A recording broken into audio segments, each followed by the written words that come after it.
Welcome back. Thank you for letting me have that extended break. We do have the lobby ready, so let's just hop into it. So I don't have, map intros or anything like that.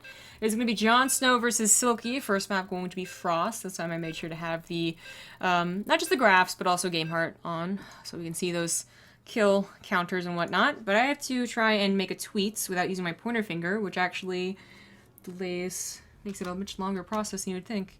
JonSnow versus Silky team kill. Just a 3 ZvZ. So almost done. Ah, there we go. Hitting the V instead of the C is very hard.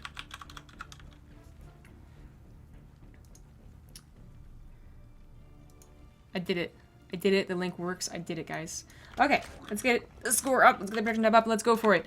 In the bottom left on Frost in this best of 3, it is the Red Zerg Flipside Tactics Silky. In the top left as the Blue Zerg, it is the Flipside Tactics teammate, JonSnow. I forgot to raise the volume up a little bit. That should be better.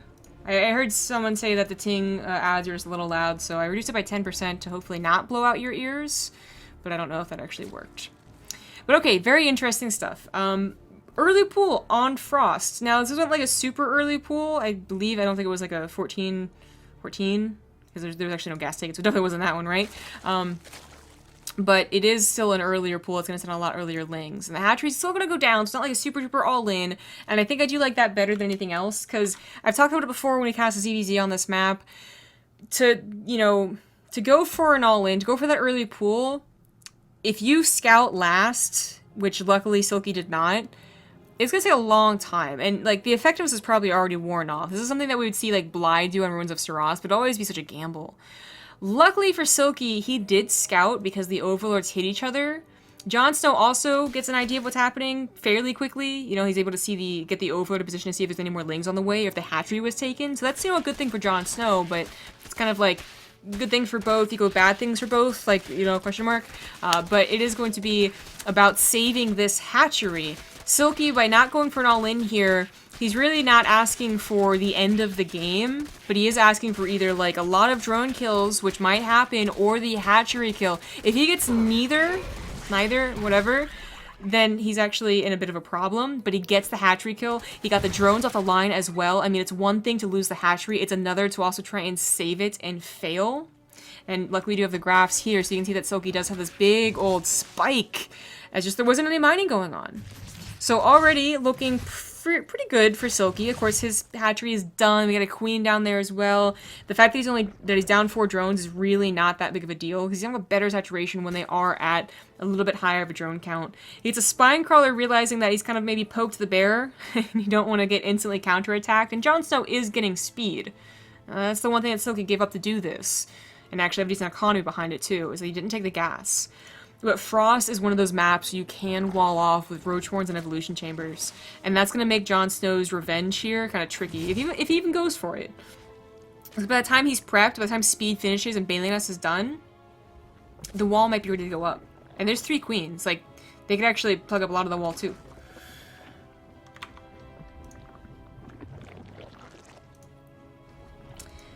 Speed is about to finish. We have at least the start of the wall going down.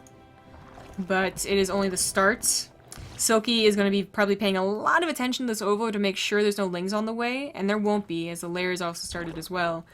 But he is, definitely wants to be on top of that. Actually tries to get a scout with a slow ling.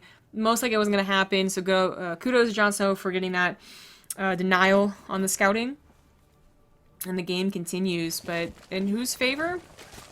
Look at the drones real quick. He'd say Silky, but if JonSnow's Spire, which is what I'm guessing he's going to go for, because I don't know if there's really a purpose in going for the Lair and then Roachhorn, but I don't know. The Spire could really shake things up. With the way that the game has gone, it's very unlikely that Silky was going to have that power punch, of the roaches into the spine crawlers or the mutas are out. So JonSnow is kind of in a position here where he's actually fairly safe. I mean, despite losing a hatchery earlier on, he's actually safe-ish now. If Silky makes roaches instantly with his Roachhorn, still could be questionable, but I'm not sure he will. He is bottling it +1, and I don't know if he's really looking to attack. His scouting has been limited. That Ling denial was good and expected, and unfortunately, if he wanted to get a scout, he'd have to suicide an Overlord, and that wouldn't even be guaranteed, because Overlords are so damn slow. But he can scout a lack of a third. And, you know, you always gotta be worried, I think, as a Zerg player, you don't see their Roach Warren at the front, right? Although it wouldn't have been, because he scouted without the creep. You don't see a third base. Okay, yeah, they could be going for roaches, but I think the worst case scenario that you should be thinking of is mutas. I think everyone's worst case scenario is mutas. Except Terrans now, actually. Terrans are actually doing a very good job against mutas. But regardless, different matchup. The Spire is finishing up. Only a single Spine Crawler was really... It wasn't even necessary, but as the game goes on, it might be. And the mutas should be out in time for Silky's attack. I mean, Silky has a lot of roaches, but this is not attacking, I think, at a very good time. JonSnow's gonna have about 6 mutas, maybe 7, like a little more gas, and they're gonna find them, what, maybe here? Actually, this might be good enough. If it was diagonal spawn, I would say this is way too late for Silky, but the mutas, if they actually only pop out and the roaches are already at the front, this could get very, very tricky. It will be about that dynamic, like, can the roaches do enough damage before they die? Or can't they, basically, right? They're so slow, they don't have that speed, so yeah, about where I said they would meet each other.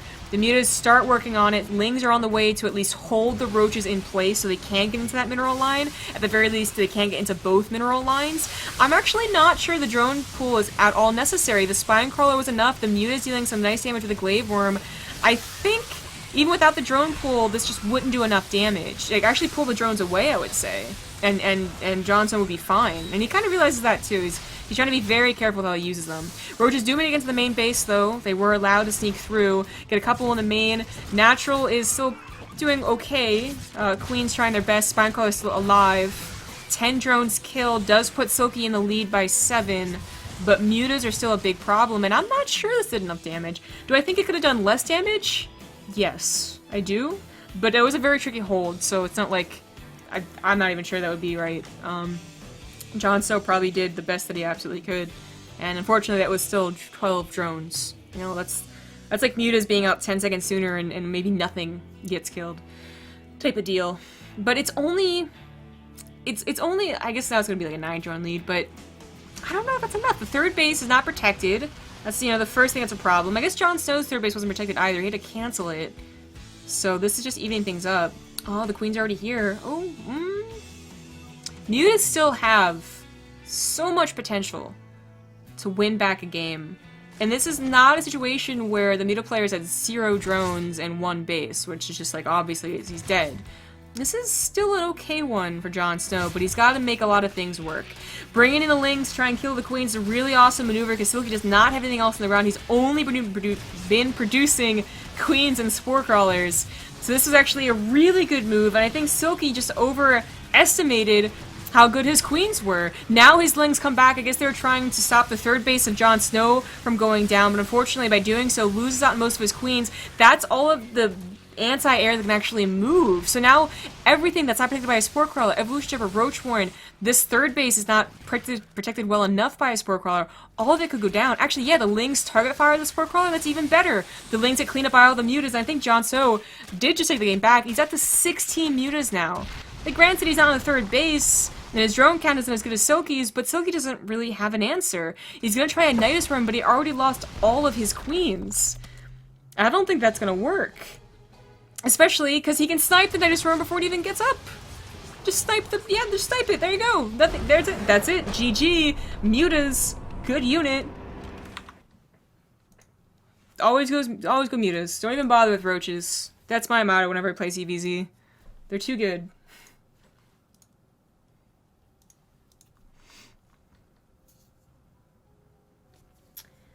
I'm not sure what... Oh, the ads were loud. Okay. Well, I'll change that for next time. As long as the endgame stuff is alright. Okay, so that's JonSnow up 1-0. Barely holding on to that roach attack, but doing well enough to get to more mutas. Kind of being the key there. Invader is going to be in the second map. Ugh, yeah. Okay, whatever. That's what you want, I guess. I'll see what Silky can do. They are teammates. You know, I mentioned they're both on Flipside Tactics, so we have another team kill, as you saw earlier. Just a lot of Flipside Tactics guys here. JonSnow, I think, well, I mean, like I said, I thought he was the favorite to get a qualifying spot, and he's just, you know, kind of living up to that hype. Maybe Silky felt kind of the same, like he was going up against Goliath or some such. My band-aid's coming off. And I absolutely need a band-aid. Because it's gross. I'm gonna start the game though first.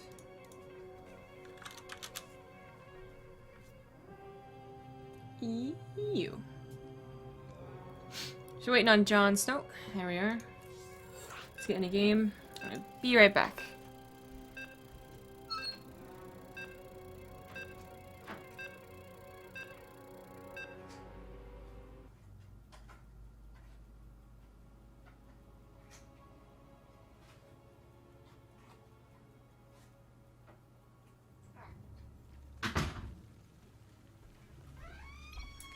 Alright. I actually have to put the band-aid on, but whatever. Don't hit with a pointer finger, or it will hurt like hell. Hold on. Hold on, gotta be careful. Gotta be real careful here. Alright, we're good. We're now on Invader in game number 2. In the top left, as the blue Zerg, it's JonSnow. In the top right, as the red Zerg, he is Silky. Silky smooth. Now I will attempt to put this band-aid on with one hand. It'll be amazing. This should be on camera. No, actually. I'm really glad the camera couldn't pick up the small cut, because while it's a small cut, it's really gross.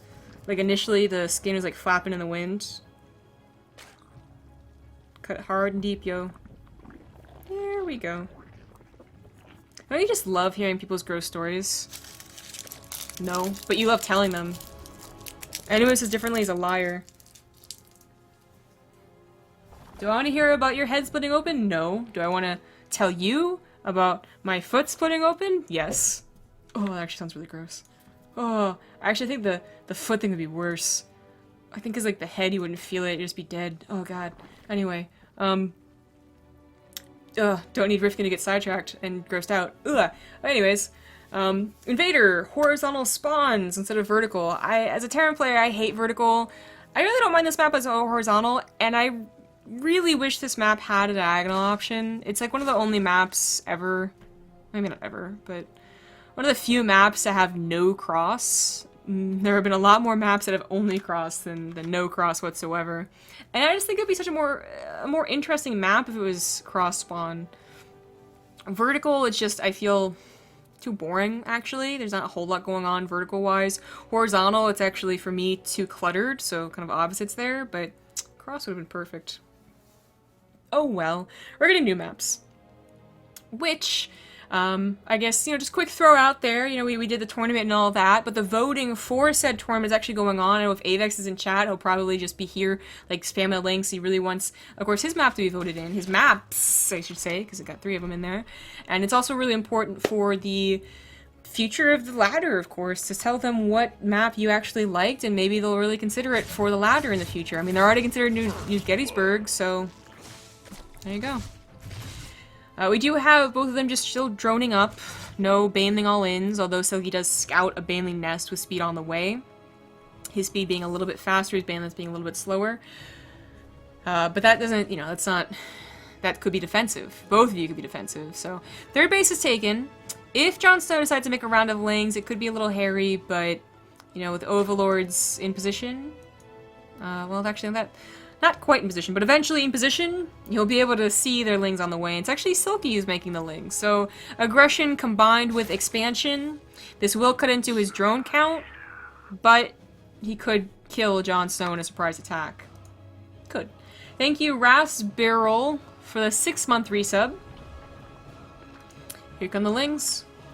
There's no upgrades. I mean, there's only like a handful of Banelings. I really doubt he's going to super dedicate to it, and we already see him droning a little bit. Fortunately, a little bit supply blocked.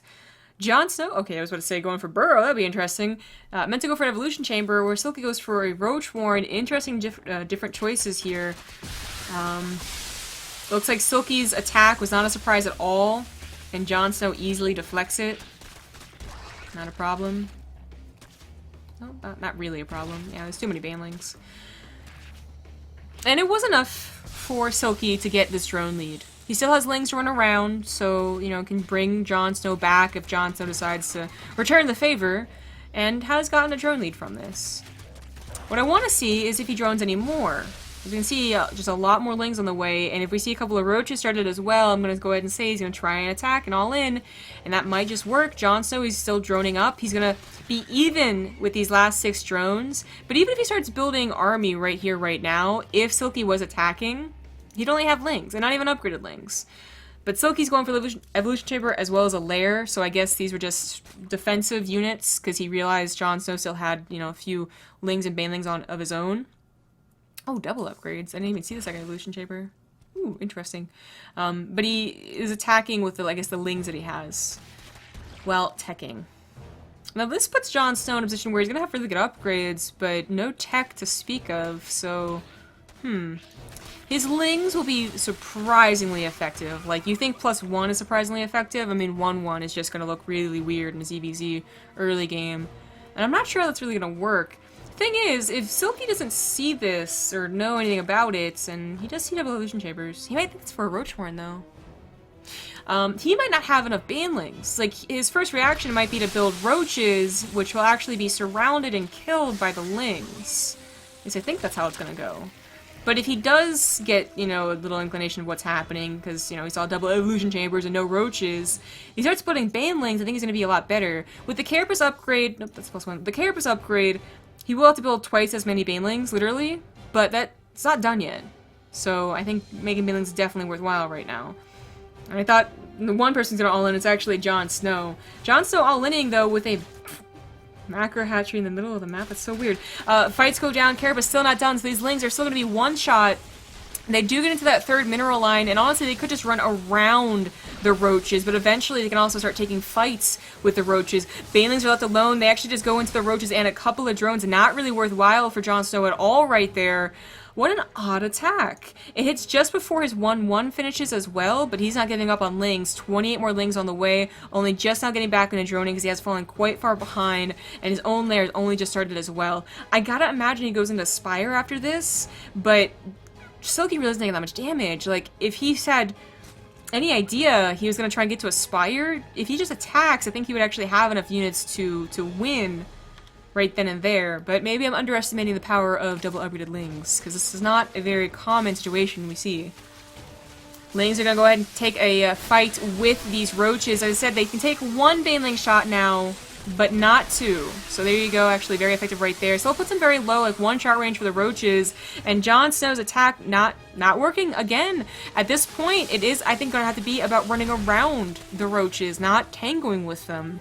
Because the Banelings are covering them, and honestly, there's, I think, a few too many Roaches now. And they're all clumped together. But if JonSnow could get, like, Overload drops in here, or just run by into both the natural and main, his 1-1 upgrades would do so much damage. It's about the opportunity. And that's kudos to Silky for having everything in position, most importantly. It is going to be that Spire, and Silky's still trying to upgrade. So and he's still trying to drone too. I don't think he's going to be, I don't know if he's going to be able to kill it before it comes out. Thing is, he's going to have Hydras, or the ability to make Hydras, which is more to be said than what happened last game, where he only had Queens. And hopefully these Hydras will also be protected by the Roaches and Banelings. So they shouldn't be surrounded like those Queens we saw either. But I believe in the power of Mutas. I really do. So we'll see what happens with JonSnow. He hasn't really caught up to the drone count yet. So I guess he's not going to be taking his 5th and 6th gases at all. Surround on the Ravagers is definitely effective, but there's so many Roaches and so many Banelings that the rest of the surrounds are going so hot. Gets into the natural mineral line with a couple of his own Banelings from behind. Lots of Banelings which is going over left and right. Oh, that drone line! That drone line! It's actually going to be hit. Oh, they're clumping up! Oh, dear God! Last minute split gets JonSnow 8 worker kills. But, you know, he took out a good chunk of Roaches right there. I mean, was it effective? Probably not, but he still at least kind of culled the army a little bit. Maybe makes Silky rethink ever pushing out. His Spire is done, isn't it? Yeah, it's done. He just needs to get time to make a bank, and the amount of lings he has left over might just do it. I mean, at one point or another, I figured I would underestimate, or Silky would underestimate the power of lings, and I guess both of us really have, because once again, the lings are getting surrounds on these roaches, who also have upgrades, by the way. It's not like they're totally upgrade lists, and are doing decently against them. 16 drones in total have gone down, and JonSnow is making something work. Now 8 mutas are on the way. Maybe with these mutas, he can actually catch up on that drone count, and then some. Getting the gases now, maybe take a 4th base if you can afford it, but these mutas, they gotta do exactly what the lings are doing. So not just getting kills, but, you know, just buying a lot of time. And the more time Silky spends on 3 bases defensive, thinking, oh my god, what's the next attack gonna happen, the longer JonSnow has to make up for all these problems he had initially, you know, the lack of drones being first and foremost. And he's starting to make that up. It's almost there. I mean, I thought Silky was in good control for like the last, you know, 2 minutes, and then in the last minute, the very last minute, it just went south real quick. And what's really problematic is not his losses, but just his loss of any type of control over the game, which is almost expected against a Ling Muta player, but I thought he did so well he was actually going to be able to take some control. Never happened. And now he's got to be worried about these Mutas snowballing. You know, and they've already kind of started to. When Hydras are not together, even when they are together, if the muta count is high enough, they'll take on Hydras. That's where the fungals usually come in. And the fungals are on the way, but that's a lot of time, especially because he has to wait for either pathogen glands or the infestors to build up energy for the mutas to do a lot of damage. Vision also being cut from Silky. I guess he saw the macro hatchery. That looks a little odd right now at some point, but he has not really an idea. Oh, he's about to see. Oh, that's actually really important. So, I guess it dies, but it saw the Baneley nest moving. At least I hope it did. Because there's so many different ways you can play out mutas. You can go into Fast Hive. If JonSnow would try to get away with that and there was no scout, he very well could have. And there's the Banelings, which is what we're seeing right now. Just roll Banelings in there. And there's also the transfer over into Roaches. I got packaged. My mom made a face at my roaches. Oh, cool.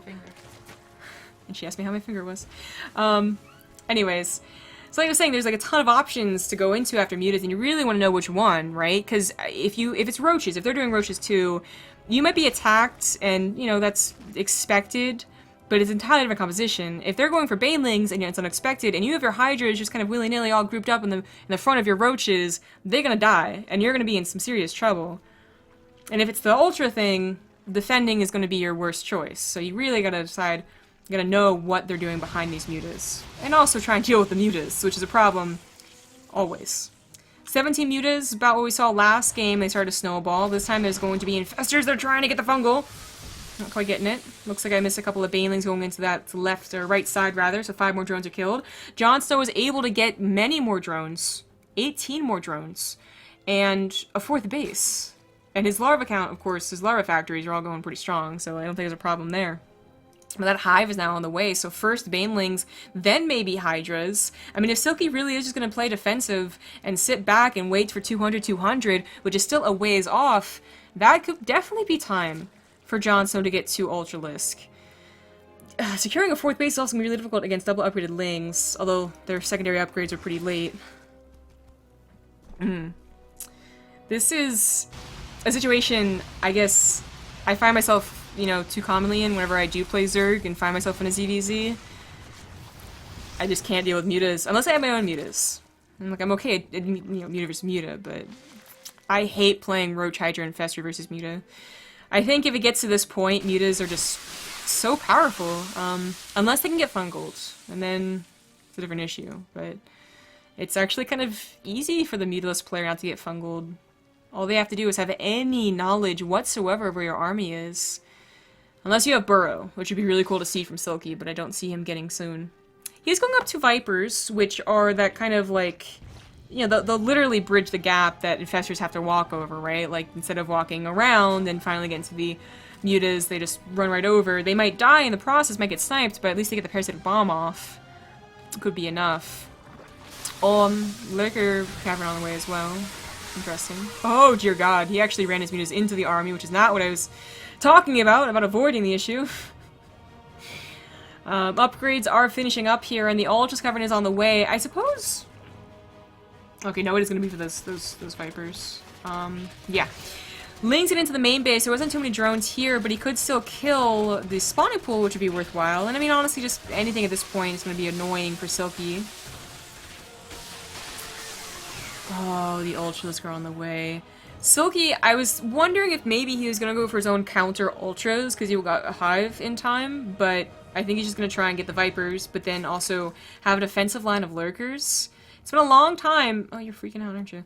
It's been a long time since we've seen late game ZvZ on this channel, because again, we've been avoiding it for the most part, but it's also just, you know, it's kind of uncommon to have super late game ZvZ.